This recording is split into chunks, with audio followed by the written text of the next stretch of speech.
Night hung heavy over the Illyrian encampment. Lyrica's skies shrouded in cloud. Elberon sat alone, the land they had prayed and bled for now turning against them, conflict inescapable. His people slept in weary clusters, ship repairs halted, weapons readied beneath tarp and ash shelters.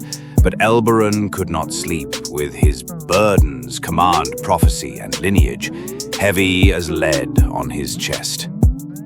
When he finally closed his eyes, a divine voice, native to this world, spoke in his dream. Son of Illyris, let not fear hollow your heart. The gods nor fate have forsaken you.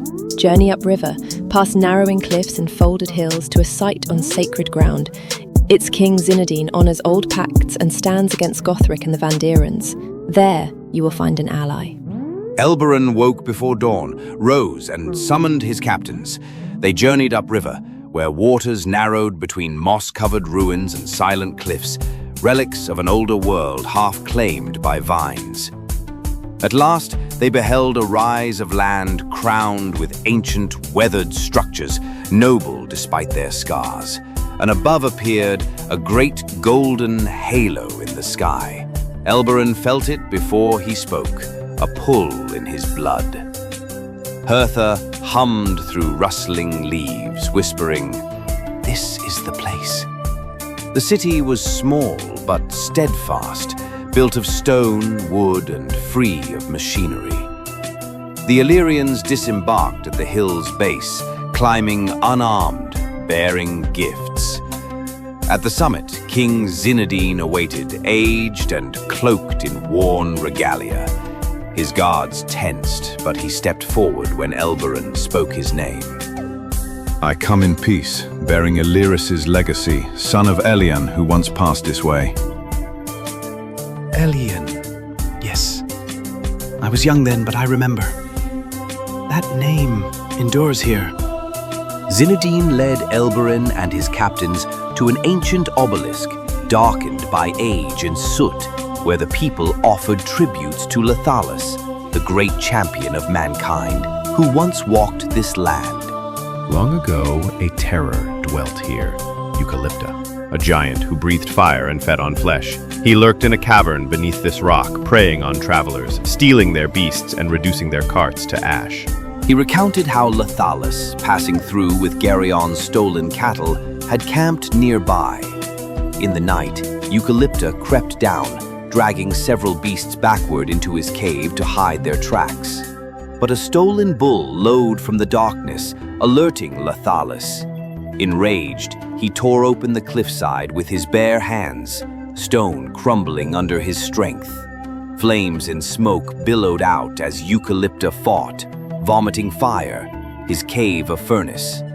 Yet Lathalis struck him down with his plasma sword, cleansing the land. From that day, we have honored him. Not quite a god, but near it. Strength in service of order, power that shields the innocent. Over modest fare by firelight, he spoke of the shifting powers around them. Fate, once more, wove its threads around Elberon.